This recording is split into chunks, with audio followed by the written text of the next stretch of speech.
그날 JFK 공항의 탑승 게이트는 평소와 다름없는 분주함으로 가득했다. 누군가는 사랑하는 사람을 만나기 위해, 또 누군가는 새로운 일을 시작하기 위해 그 거대한 철새 같은 비행기에 몸을 실었다. 하지만 그 안에서 단 몇 시간 만에 두 번의 위협 상황이 연속적으로 벌어졌고, 그 모든 중심엔 한 명의 여성이 서 있었다. 서울에서 출발해 전 세계를 누비던 지은, 그녀는 평범한 승무원이 아니었다. 전직 707 특임단 출신으로 이미 수차례의 위기 속에서 사람들의 생명을 지켜낸 인물이었다. 그날도 마찬가지였다. 이슬람어를 중얼거리며 이마에 땀을 흘리던 수상한 남자, 그리고 바로 또 다른 좌석 아래에서 전자기기를 조작하던 한 남성까지 모두가 숨을 죽이고 있던 그때 지은 씨는 누구보다 먼저 움직였다. 영상을 시청하기 전에 구독과 좋아요, 알림 설정 꼭 부탁드립니다. 앞으로도 놓치면 안 되는 믿기 힘든 실제 사건과 숨은 영웅들의 이야기를 전해드리겠습니다. 뉴욕 JFK 공항 국제선 탑승구 7번 앞, 여느 때와 다름없는 분주함 속에 48세의 한 중년 여성은 단정한 제복 차림으로 탑승 중인 승객들을 차례로 점검하고 있었다. 이름표에 적힌 이름은 한지은. 몇몇 승객은 친절하게 웃으며 눈을 마주쳤지만 그녀의 시선은 이미 한 곳에 고정되어 있었다. 사멸 비좌석. 한 남자가 깊게 고개를 숙인 채 땀이 흐르는 이마를 닦지도 못하고 무언가를 중얼거리고 있었다. 언뜻 들리는 말소리는 아랍어였고 그의 두 팔에 가로막힌 낡은 회색 가방이 불안한 시선을 끌었다. 그리고 그 순간 수십 년 전 긴박했던 작전 현장의 기억이 지은의 온몸을 감싸기 시작했다. 서울 강동구의 조용한 골목 어귀, 작은 단독주택에서 매일 새벽같이 준비를 마치고 공항으로 향하던 지은은 이웃들 사이에서도 부지런하고 단단한 사람으로 통했다. 48세라는 나이가 무색하게도 날렵한 움직임과 단정한 매무새에서 늘 묻어나던 군인 특유의 긴장감은 주변 사람들에게 왠지 모를 신뢰감을 안겨주곤 했다. 지은은 한때 707 특임단의 요원으로 활동하며 수많은 국가적 위기에서 작전을 수행해온 인물이었다. 대다수는 그녀가 공군 출신의 평범한 승무원일 뿐이라 여겼지만 그 안에 숨겨진 과거는 한 나라를 뒤흔들 비밀들과 생명을 건 결정의 순간들로 가득했다. 정년을 앞두고 군복을 벗은 후 지은은 오랜 고민 끝에 항공사 승무원직에 재취업하게 되었다. 단순히 이를 위한 선택이 아니었다. 늘 위기 상황에 대응해왔던 본능과 익숙한 국제선의 긴장감이 그녀의 삶에 다시금 필요한 것처럼 느껴졌기 때문이다. 지은에게 비행은 여행이 아닌 임무였고 객실은 전장이었다. 그날 탑승한 항공편은 미국 뉴욕 JFK 공항에서 서울 인천공항으로 향하는 정기 국제선이었다. 이코노미석과 비즈니스석이 혼합된 대형 항공기 안은 출장을 마친 비즈니스맨, 휴가를 끝낸 가족, 홀로 여행 중인 배낭족들로 가득 찼다. 그중엔 낯선 얼굴의 중동계 남성도 포함되어 있었는데 그의 존재는 처음부터 어딘가 석연치 않았다. 그의 이름은 하산. 출발 전 체크인 데스크에서부터 초조한 표정과 자주 뒤돌아보는 시선으로 지은의 레이더에 포착되었다. 하산은 서류상으로는 합법적 승객이었고 짐도 추가 검사 없이 통과되었지만 지은의 눈엔 그의 행동 하나하나가 이상하게 느껴졌다. 착석 후에도 주변 사람들과 시선을 맞추지 않았고 기내 방송이 시작되었을 때도 전혀 반응을 보이지 않았다. 큰 가방을 가슴에 꼭 끌어안은 채 중얼거리던 그 모습은 어느 위기 상황과 겹쳐 보이기도 했다. 지은은 숨을 죽이며 그를 주시했고 또 다른 무언가를 예감하고 있었다. 그 반대편 통로에는 40대 초반쯤 되어 보이는 미국인 남성이 조용히 자리에 앉아 있었다. 데이빗이라는 이름표가 달린 그의 티켓엔 뉴욕 마이너스 서울 직항이라는 문구가 적혀 있었고 출국 심사 당시에도 별다른 이상은 없었다.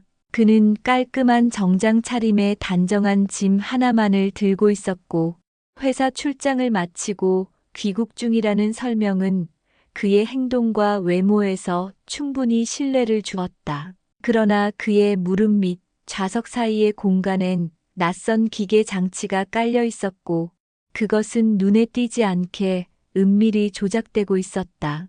비행기의 문이 닫히고 지은은 마지막 좌석 점검을 마치고 안전벨트 착용 확인에 들어갔다. 모든 것이 평화로워 보이는 그 순간 하산이 눈을 감은 채 숨을 거칠게 몰아쉬기 시작했고 데이빗은 무언가를 조심스럽게 발로 가리며 움직이고 있었다. 긴장은 시작되었고 이제 그녀는 선택의 순간 앞에 다시 서 있었다. 항공기가 천천히 활주로를 향해 이동하던 그 순간 객실 내의 공기는 분명 어딘가 낯설게 무거웠다.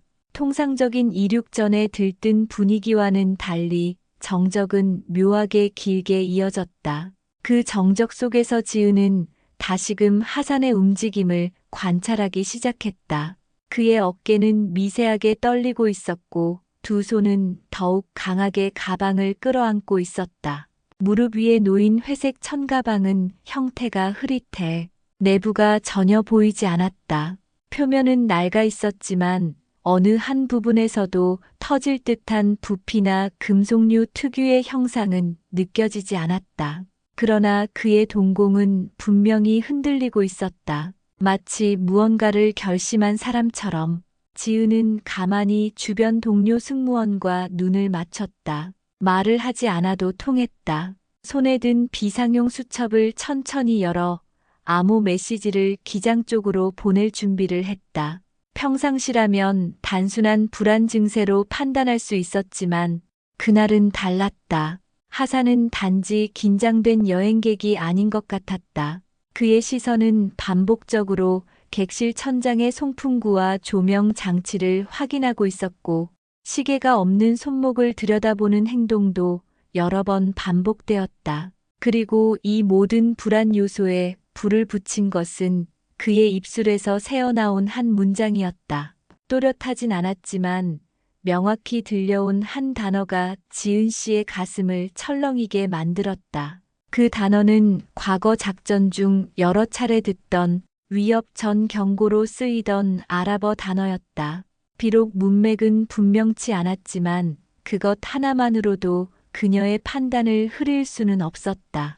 바로 그 순간 하산이 몸을 숙이며 가방 지퍼 쪽으로 손을 뻗었다. 그 움직임은 너무 빠르고도 본능적이었다. 지은은 지체하지 않았다. 무릎 위에 안내용 서류철을 떨어뜨리는 척하며 기내 인터폰으로 이동했고 비행기 전체의 움직임이 아직 활주로 출발 전임을 확인하자마자 기장에게 암호 코드 47을 전달했다. 그것은 조용히 위험 대상 감지, 객실 보안 요원 즉시 준비라는 의미였다. 동시에 지은은 비상훈련 때 배운 대로 다른 승객들이 불안감을 느끼지 않도록 유려한 미소와 평정심을 유지한 채 좌석 통로를 돌아 움직였다. 가까운 위치에 있던 또 다른 승무원에게는 천천히 손짓을 하며 하산 주변의 좌석을 주의 깊게 살피라는 신호를 보냈다. 단순히 불안 요소일지 혹은 더 큰 위기의 전조일지 누구도 예측할 수 없었다. 하지만 그녀는 이미 작전 상태에 들어갔다. 그러나 그 순간 또 다른 파편처럼 날아든 장면 하나가 그녀의 감각을 자극했다. 객실 중간 복도 건너편 좌석 밑에서 무언가 빛이 반짝였다.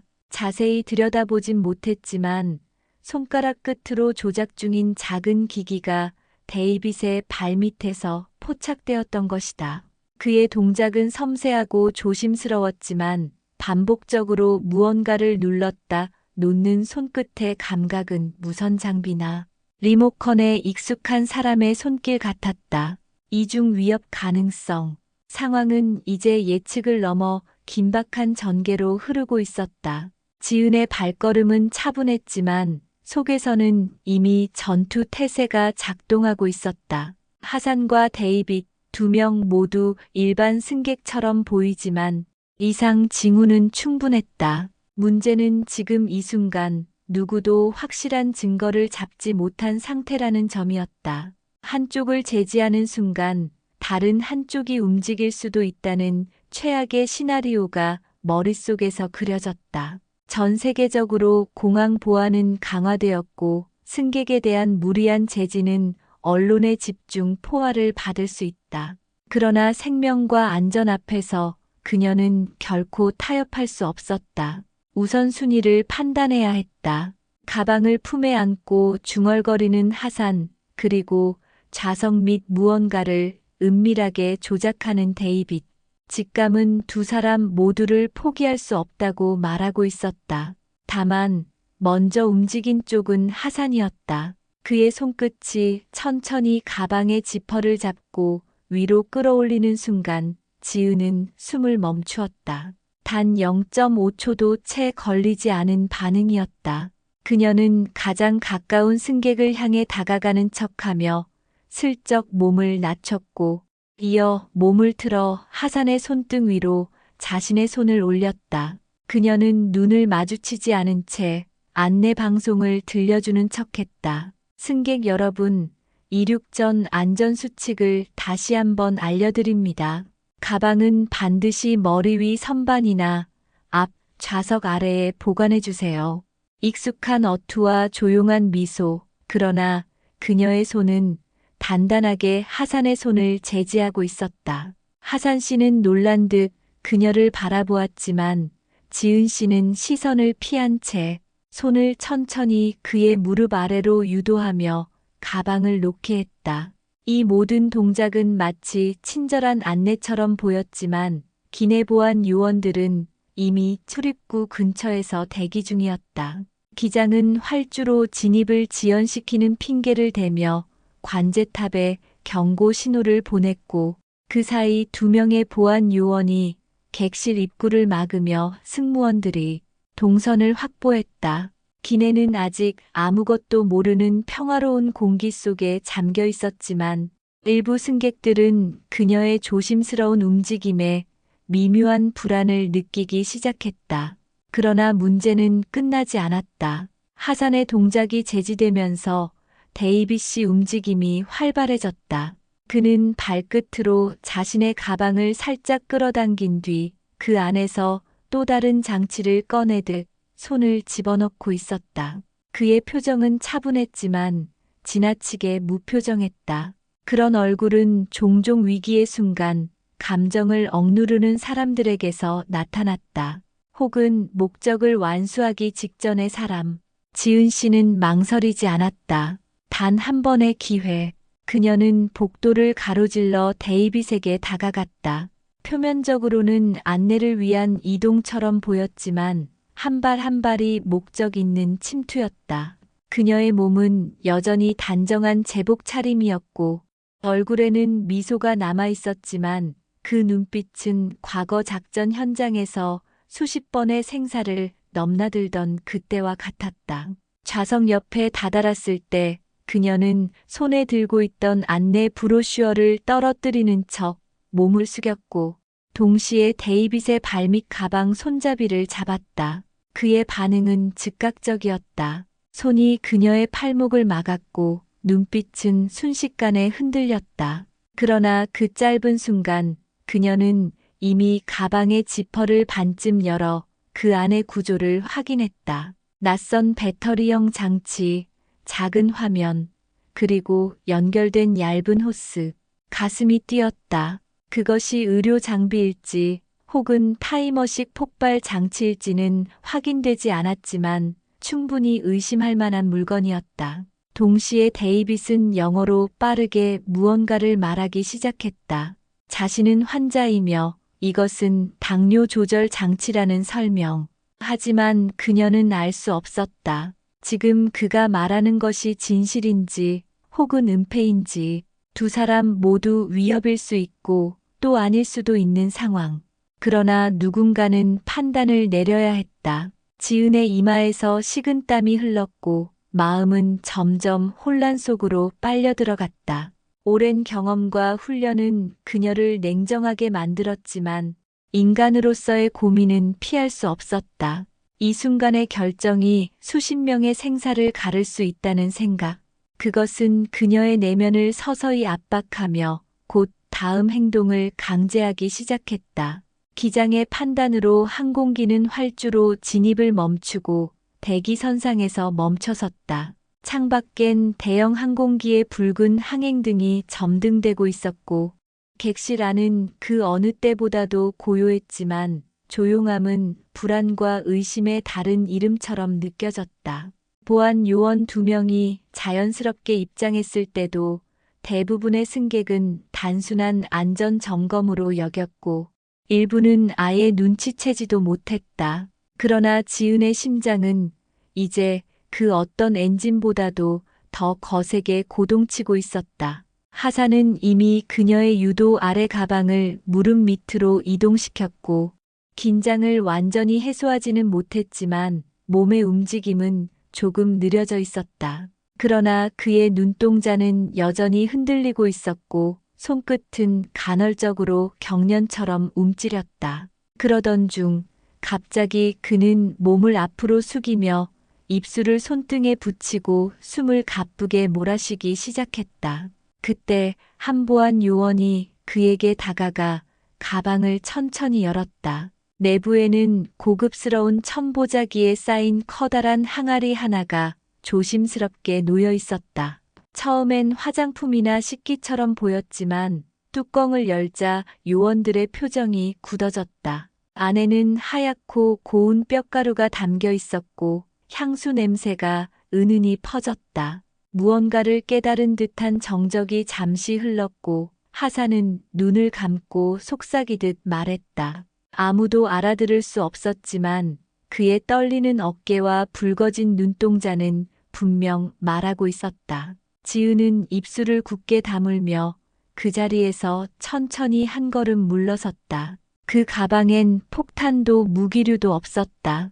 다만 사랑하는 이의 유골이 담겨 있었고 그는 공황 발작에 휩싸인 채 그것을 놓치지 않으려 필사적으로 끌어안고 있었던 것이다. 온몸이 무너지는 듯한 감정이 순식간에 밀려들었다. 작전 상황이 아닌 지극히 인간적인 비극이 눈앞에서 펼쳐지고 있었다. 그러나 안도의 숨을 쉬기도 전 반대편 좌석에서 이상한 움직임이 감지되었다. 데이빗이 갑자기 몸을 틀어 창가 쪽으로 이동하며 자신의 좌석 및 가방을 다시 끌어당겼다. 지은의 시선은 반사적으로 그쪽으로 옮겨졌고 이미 그녀의 몸은 다시 전술 모드로 전환되고 있었다.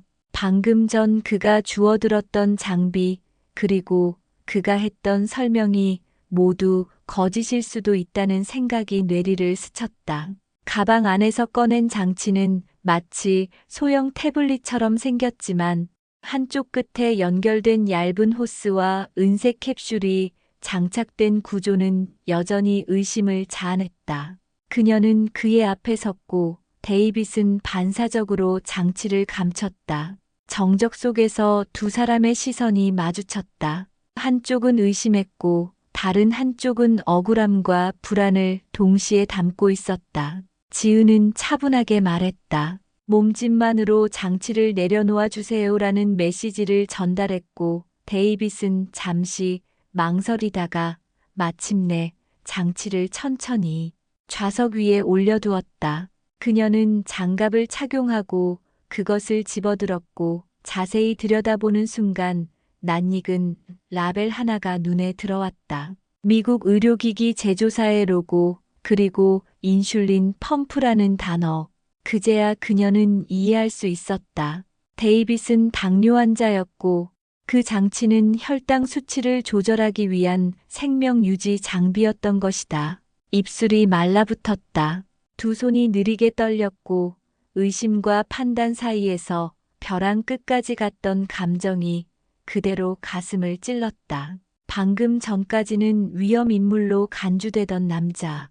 두 명 모두 사실은 자신만의 사연과 고통을 지닌 평범한 승객이었던 것이다. 그러나 그럼에도 불구하고 그녀의 대응은 실수라고 할 수 없었다. 하산의 동작은 충분히 의심할 만했고 데이빗의 장비는 외형상 다른 목적으로 오해받기에 충분했다. 정적을 깬 것은 한 어린 승객의 조용한 울음소리였다. 아버지의 무릎에 앉아있던 그 아이는 눈치를 챈 듯 두려움에 떨고 있었다. 지은은 고개를 돌려 그 아이를 바라보았고 문득 자신의 과거가 겹쳐 보였다. 총성 속에서도 아이의 눈물은 지워지지 않았던 그날, 피로 물든 구호소에서 지켜냈던 작은 생명. 이제 그날의 선택이 옳았는지 그녀는 대답할 수 없었다. 다만 단 하나 확실한 건 그 누구도 해를 입지 않았다는 사실이었다. 그리고 그건 그녀가 목숨처럼 지켜온 신념이었다. 항공기는 여전히 이륙을 기다리며 활주로 끝자락에 멈춰 서 있었다. 기장은 관제탑과의 교신을 이어가며 상황을 정리하고 있었고 객실 내에선 미세한 긴장감이 여전히 맴돌고 있었다. 의심은 해소되었지만 감정의 파도는 이제 막 몰아치기 시작했다. 지은은 조용히 복도를 따라 움직이며 다시 한번 하산의 좌석 쪽으로 향했다. 그는 여전히 창밖을 응시한 채 미동도 없었고 그의 무릎 위엔 유골 항아리가 놓여 있었다. 손등에는 눈물인지 땀인지 모를 액체가 얼룩져 있었고 목을 대는 미세하게 들썩이고 있었다. 방금 전까지만 해도 위협의 중심이었던 이 남자가 이제는 무너져 내릴 듯한 연민의 대상으로 보이기 시작했다. 하지만 그 연민은 곧 무거운 죄책감으로 번졌다. 의심하지 않았더라면, 좀 더 다정하게 말을 건넸더라면 이 남자의 고통을 덜 수 있지 않았을까? 그러나 그 판단의 무게는 단순한 실수가 아니었다. 단 몇 초의 망설임이 수십 명의 생명을 좌우할 수도 있었기에 그녀는 타협하지 않았다. 그리고 그 판단이 옳았는지를 묻는 감정은 여전히 그녀의 내면을 맹렬히 흔들고 있었다. 그런데 바로 그때 예기치 못한 방송이 객실을 울렸다. 관제탑에서 전해진 내용이었다. 기내 승무원과 승객 중 추가 보안 확인이 필요하여 항공기 이륙이 약 30분가량 지연됩니다. 간단한 공지였지만 그 말은 곧 지은의 이름이 본격적으로 보고될 수 있음을 의미했다. 실수에 대한 책임, 승객들의 불만, 그리고 무엇보다 과잉 대응이라는 꼬리표. 수많은 눈빛이 서서히 그녀에게 향하고 있었다. 등 뒤에서 들려오는 속삭임, 복도 쪽 승객이 주고받는 불안한 목소리들. 무슨 일이었대? 테러리스트 아니래. 그냥 오해였대. 그럼 왜 아직 이륙 안 해? 지은은 처음으로 시선을 피하고 싶다는 생각을 했다. 그러나 그녀의 몸은 가만히 자리에 머물지 않았다. 이번엔 데이빗의 좌석으로 향했다. 그는 이미 기계 장비를 다시 무릎 위에 올려둔 채 조용히 앉아 있었고 옆자리 승객은 그에게서 몸을 미묘하게 틀고 있었다.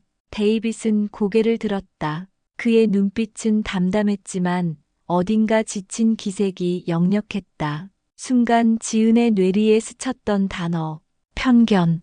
자신의 행동이 편견은 아니었다고 믿고 싶었지만 그것이 피해로 이어졌다면 결국 차이는 없었다. 그녀는 입술을 굳게 다물고 두 손을 모은 채 천천히 고개를 숙였다. 단어 하나 없었지만 그 눈빛은 분명하게 말하고 있었다. 미안합니다. 데이빗은 무표정한 얼굴로 고개를 끄덕였고 그의 시선은 천천히 창밖으로 향했다. 뺨에 남은 흔적이 아직도 붉게 살아있었다. 그녀가 제지하는 과정에서 그의 어깨를 꽉 잡았고 급한 손놀림에 팔이 긁혔던 것이다. 지금 그녀의 눈앞에 있는 것은 한 명의 환자였고 작은 기계 하나에 생명을 의지하는 존재였다. 그리고 그 순간 객실 앞쪽에서 또 다른 소란이 일어났다. 한 승객이 갑작스럽게 일어나 통로로 나가려 하다가 보안 요원과 충돌했고 주변 좌석의 사람들이 깜짝 놀라 움직이기 시작했다. 이미 감정적으로 흔들린 분위기 속에 작은 충격은 증폭되어 번졌다. 누군가는 기내 전화기를 들었고 누군가는 의자에 몸을 움츠렸다. 상황은 다시 한번 무너질 듯한 기로에 섰다. 지은은 더는 주저하지 않았다. 조용히 앞쪽으로 달려가 손을 들어보안 요원을 진정시켰고 승객에게는 단호하지만 차분한 목소리로 말을 건넸다.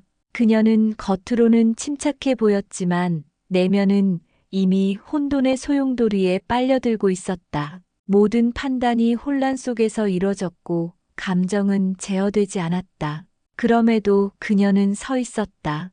여전히 사람들을 지키는 위치에 누구보다 빠르게 반응하고 있는 자신을 외면하지 않았다. 객실 안은 다시 차츰 고요해졌지만 이제 모두가 알았다.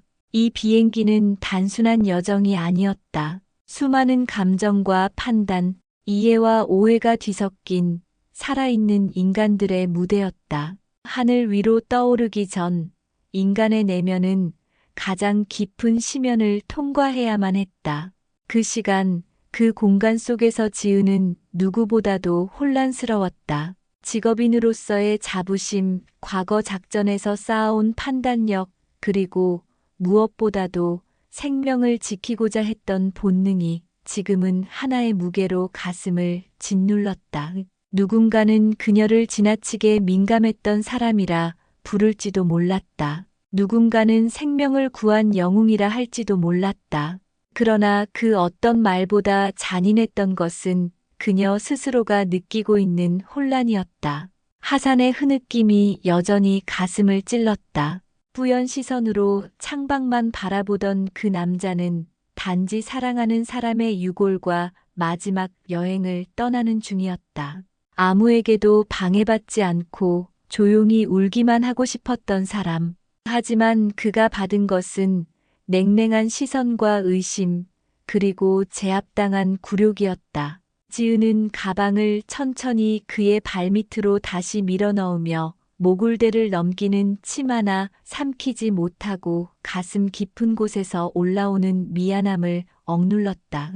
그리고 데이빗, 인슐린 펌프를 꺼내든 그 남성은 단 한 번의 설명 기회조차 없이 위험인물로 분류되었다. 당뇨로 인해 정기적으로 혈당을 측정하고 조절하지 않으면 목숨까지 잃을 수 있는 사람. 그러나 장치의 외형이 전자기기와 흡사하다는 이유 하나로 그녀는 그를 제압했고 무릎 위에 남은 손자국은 그날의 진실을 남김없이 말하고 있었다. 시간은 계속 흐르고 있었고 창밖으로는 여전히 활주로의 조명이 비쳐 들어왔다. 이륙은 지연되었지만 지은의 내면은 이미 수십 번 날아올랐다 떨어졌다를 반복하고 있었다. 생명을 지키기 위해 훈련받았지만 오히려 누군가의 슬픔에 상처를 남긴 자신. 그 괴리는 무서울 만큼 깊고 차가웠다. 객실의 분위기는 점점 무거워졌고 몇몇 승객은 그녀의 얼굴을 똑바로 바라보지 못했다. 어떤 이들은 그녀에게 고마움을 느꼈고 어떤 이들은 그녀의 행동이 불편했다. 하지만 그 어느 쪽도 그녀의 내면만큼 치열하진 않았다. 누구보다 냉철해야 했던 사람, 누구보다 빠르게 판단해야 했던 사람, 그러나 지금 그 누구보다도 무너지고 있는 사람. 조용히 지나가는 승객의 시선, 아이의 울음을 달래는 어머니의 손길, 그리고 알 수 없는 조용한 탄식들 속에서 지은은 끝내 자신을 추슬렀다. 모두가 등을 돌려도 그 누구도 감히 대신할 수 없는 자리에 그녀는 있었다. 단지 누군가가 책임져야 하는 순간이 아니라 누군가가 감정을 견뎌야 하는 순간이었다. 지은은 조용히 숨을 내쉬었다. 흔들리는 마음을 다잡고 이 모든 상황을 받아들일 준비를 했다. 이 비행은 시작되기도 전에 이미 수많은 감정의 폭풍을 지나고 있었다. 그리고 그 중심에 있었던 사람, 누구보다 강인하지만 누구보다 상처 입은 존재는 여전히 자신의 자리에서 흔들림 없이 서 있었다. 그녀는 문득 창밖으로 시선을 돌렸다. 어둠 속에서 미세하게 흔들리는 활주로의 불빛, 이륙을 준비하는 비행기 바퀴의 떨림, 그리고 그 아래 감춰진 수많은 감정들. 이 모든 것을 짊어진 채 그녀는 여전히 그 안에 서 있었다. 기장의 목소리가 다시 기내 방송을 통해 울려 퍼졌을 때 객실 안은 고요한 호흡으로 가득 차 있었다. 현재 모든 보안 절차가 완료되었습니다. 탑승객 전원 이상 없음으로 확인되었고 곧 활주로 진입 후 이륙을 재개합니다. 짧고 간결한 멘트였지만 그것은 곧 모든 긴장 상태의 종료이자 현실로의 복귀를 의미했다. 지은은 그 순간에도 좌석 복도를 오가며 승객들의 상태를 조심스럽게 확인했다. 그녀의 발걸음은 여전히 단정했지만 눈동자 깊숙한 곳에는 지울 수 없는 감정의 흔적이 남아 있었다. 죄책감과 안도, 그리고 어딘지 모를 허탈함이 뒤섞여 있었다. 하지만 이제 되돌릴 수는 없었다. 모든 과정은 끝났고 남은 것은 선택의 결과를 감내하는 일이었다. 그녀가 마지막으로 확인한 좌석은 데이빗이 앉아있는 창가 쪽이었다. 그는 조용히 기계를 다시 다리 위에 고정시키고 있었다. 조작은 손에 익숙한 듯 섬세했고 그의 움직임은 매우 조용했지만 단단했다. 지은은 그의 앞에 멈춰서서 한참을 말없이 서 있었다. 순간 데이빗이 고개를 들었다. 짧은 시선 교환 속에 묘한 감정이 흐르고 있었다. 실망일지, 용서일지, 혹은 그저 지친 사람들 사이의 침묵일지 분간할 수는 없었지만 그녀는 마지막으로 고개를 천천히 숙이며 말을 건넸다. 불편을 드려 죄송합니다. 필요한 게 있으면 언제든 말씀해 주세요. 그 짧은 문장 하나가 그녀로서는 할 수 있는 최선이었고 데이빗은 무표정한 얼굴로 작게 고개를 끄덕였다. 그것은 어떤 용서의 말도 비난도 아니었다. 단지 현실을 받아들이는 하나의 행위. 그녀는 그걸로 충분했다. 반대편 복도에선 하산이 조용히 눈을 감고 있었다. 유골 항아리는 그의 발 아래 조심스럽게 놓여 있었고 그의 옆 좌석엔 아무도 앉아있지 않았다. 지은은 조용히 다가가 좌석 주머니에 있던 물 한 병을 꺼내 그의 앞에 내려놓았다. 그 순간 하산은 그녀를 올려다보았다. 그 눈빛엔 더 이상 분노도 긴장도 없었다. 오히려 뼈에 사무치는 슬픔과 묵묵한 체념이 묻어나 있었다. 지은은 아무 말 없이 고개를 숙였고 하산은 천천히 눈을 감은 채 손끝으로 유골함을 감쌌다. 이제 그녀도 말이 필요하지 않았다. 비행기는 서서히 활주로로 진입했다. 탑승객들은 긴장된 몸을 조금씩 풀기 시작했고 이륙 전에 무거운 정적이 감도는 와중에도 누군가는 이어폰을 꽂았고 누군가는 책을 펼쳤다. 평범한 시간들이 다시 흐르기 시작했다. 그러나 지은은 여전히 평범하지 못했다. 그 짧았지만 치열했던 시간 동안 그녀는 2번의 판단을 내렸고 2번의 오해와 마주했으며 2 사람의 마음에 상처를 남겼다. 하지만 그 상처 속에서도 모두가 살아남았고 아무도 다치지 않았다. 그것이 그녀의 선택을 정당화할 수는 없지만 그녀의 의도를 부정할 수도 없었다. 비행기의 엔진이 점점 굉음을 내며 커지기 시작했다. 하늘을 향한 속도가 서서히 올라가고 있었다. 좌석에 앉은 모든 이들은 이제 다른 곳을 바라보고 있었지만 지은은 마지막까지 통로 끝에 서서 객실 전체를 바라보았다.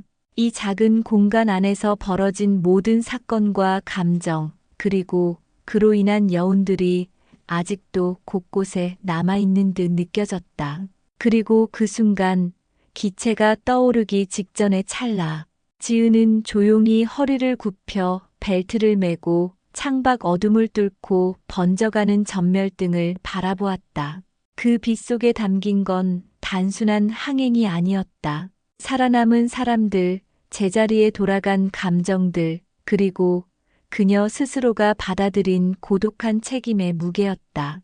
이륙 후 30분이 지난 시점, 항공기는 안정적인 고도를 유지하며 대서양을 건너고 있었다. 기내등은 은은한 주황빛으로 바뀌었고 승객들은 점차 평온한 일상으로 돌아가고 있었다. 간헐적으로 들려오는 안전벨트 착용 안내, 조용히 창밖을 바라보는 사람들, 간식을 기다리는 아이들의 소곤거림.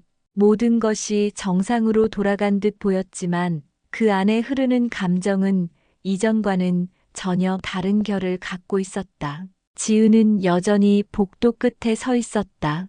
모든 좌석을 한 번씩 돌아보고 시선과 손끝으로 각각의 반응을 확인하며 자신이 남긴 파장이 어떤 식으로 흘러가고 있는지 살펴보고 있었다. 어떤 이들은 눈길을 피했고 어떤 이들은 고개를 끄덕이며 묵묵히 감사의 인사를 건넸다. 하지만 가장 기억에 남았던 건 아무 말 없이 그녀를 응시하던 한 중년 여성이었다. 말없이 입술을 다문 채 아주 작게 고개를 숙이던 그 순간 그녀는 비로소 공감이라는 감정이 이 기내 안에서 살아남았음을 느꼈다. 하산은 조용히 잠든 듯 보였고 그 곁에는 아무도 말을 걸지 않았다. 다만 그의 얼굴에는 한 겹의 평온함이 서려 있었다. 제압되던 순간의 공포, 억울함, 분노, 그 모든 감정이 서서히 퇴색된 자리에 아주 오래전 사랑하는 사람을 보낸 남자의 고요한 그리움이 남아 있었다. 그는 손끝으로 유골함을 반복해 쓸어내리며 눈을 감은 채 속으로 무언가를 중얼거리고 있었다. 지은은 그를 더 이상 바라보지 않았다. 감정이 지나간 자리엔 침묵이 있어야 한다는 걸 그녀는 누구보다 잘 알고 있었기 때문이다.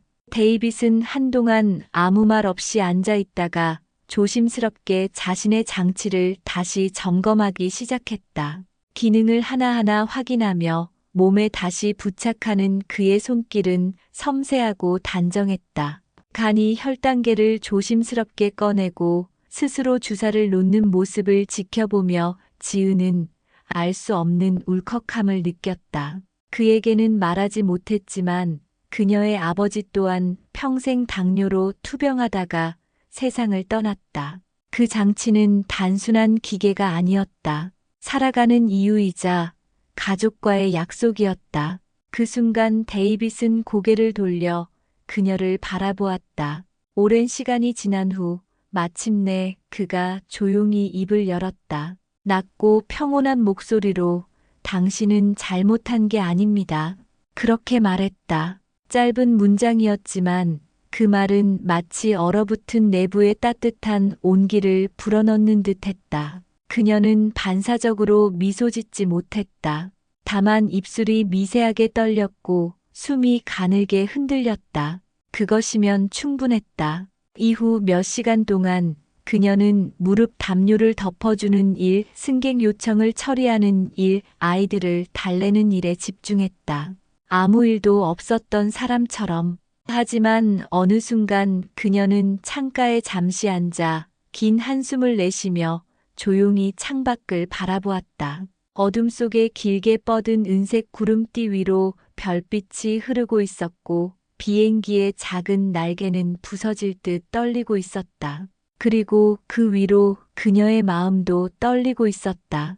사람들은 대개 외적인 위협에만 집중한다. 하지만 정작 가장 무거운 건 오해에서 비롯된 상처였다. 누군가를 의심했기에 구할 수 있었고 또 누군가를 지키려다 마음을 다치게 했다.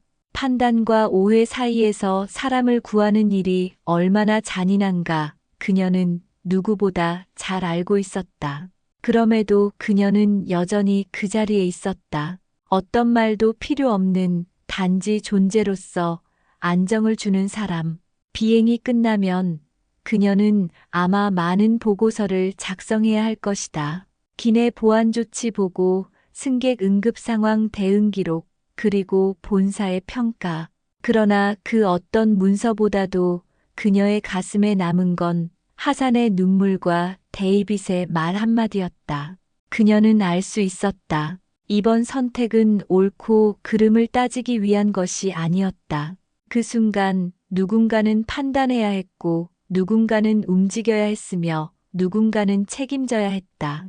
그리고 그녀는 늘 그런 자리에 있었고, 앞으로도 그럴 것이다. 서울 인천국제공항의 활주로가 점차 창밖의 모습을 드러냈을 때 지은은 마지막으로 복도 끝에 섰다. 여느 때처럼 단정한 제복, 고개를 든 채 미소를 머금은 얼굴. 그러나 오늘의 그 모습은 어딘가 조금 달랐다. 누구보다 침착해 보였지만 그 속에는 방금 전까지 이어진 수많은 선택과 감정이 여전히 남아 있었다. 활주로 위로 바퀴가 닿는 순간 기내는 작은 진동과 함께 흔들렸고 승객들은 안도의 숨을 내쉬었다. 비행기가 완전히 멈췄을 때 승객들은 하나둘 일어나 짐을 챙기기 시작했다. 누군가는 허리를 두드리며 피로를 풀었고 누군가는 일정을 확인하느라 휴대전화를 꺼냈다. 하지만 몇몇은 조용히 복도 쪽으로 눈길을 돌렸다. 그 시선의 끝에는 여전히 같은 자리에 서 있는 지은이 있었다. 첫 번째로 내린 승객은 나이든 부부였고 지은은 그들에게 조용히 인사를 건넸다. 부인은 작게 웃으며 그녀의 팔을 잡고 속삭였다. 당신 덕분에 우리 모두 무사히 도착했어요. 그 말에 지은은 웃지 않았다. 대신 천천히 고개를 숙이며 손끝을 모았다. 영웅이라는 말은 들을 수 있었지만 그날의 그녀는 누군가의 눈물을 멈추지 못했고 누군가의 마음에 상처를 남긴 사람이기도 했기에 하산은 유골함을 품에 안은 채 마지막으로 비행기에서 내렸다. 그는 아무 말 없이 그녀의 옆을 지나쳤지만 발걸음을 멈추고 잠시 뒤돌아보았다. 눈빛 하나, 고개 끄덕임 하나로 모든 것을 전하고 그는 터미널 안으로 사라졌다. 데이빗은 장비를 조심스럽게 가방에 넣고 복도에 나섰다. 그녀와 다시 시선이 마주쳤을 때 그는 짧은 미소를 지었고 그저 수고하셨습니다. 라는 짧은 한마디를 남겼다. 그것이면 충분했다. 오해는 있었고 상처도 남았지만 결국 서로가 인간이었다는 사실을 기억하게 만드는 한 문장이었다. 객실이 비워지고 조명이 어두워졌을 때 지은은 천천히 마지막 좌석을 확인하며 뒤로 돌아섰다. 이륙 전 그녀가 경계의 눈빛으로 바라보았던 그 공간들이 이제는 고요하게 정리되어 있었다. 그리고 마침내 그녀도 창가 좌석 하나에 앉아 깊은 숨을 내쉬었다. 바깥은 흐릿한 아침빛으로 젖어 있었고 비행기의 창에는 아직도 밤의 흔적이 남아 있었다. 그녀는 조용히 손끝으로 유리창을 짚었다. 거기엔 누군가의 불안, 누군가의 눈물, 그리고 자신의 흔들린 판단이 함께 묻어 있었다. 하지만 그 모든 감정 위에 겹쳐진 단 하나의 사실. 아무도 다치지 않았고 모두가 제자리에 도착했다는 것. 그 하나만으로도 오늘의 비행은 무의미하지 않았다. 지은은 누구에게도 말하지 않을 것이다. 이 하루가 얼마나 무거웠는지, 얼마나 많은 감정을 감내했는지. 다만 그녀는 또다시 다음 항공편을 준비할 것이고 새로운 승객들을 맞이할 것이다. 그것이 그녀가 할 수 있는 최선이었다. 오늘의 이야기는 단순한 기내 해프닝이 아니었다.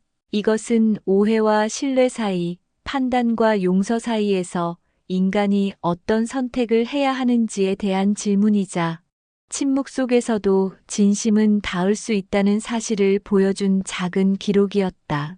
여러분은 어떻게 생각하시나요? 편견과 책임, 그리고 용기에 대한 이 이야기, 여러분의 생각을 댓글로 나눠주세요. 지금까지 시청해주셔서 감사합니다. 앞으로도 사람의 마음을 울리는 실제 이야기를 전해드리겠습니다. 좋아요와 구독, 그리고 알림 설정 부탁드립니다. 다음 이야기에서 뵙겠습니다.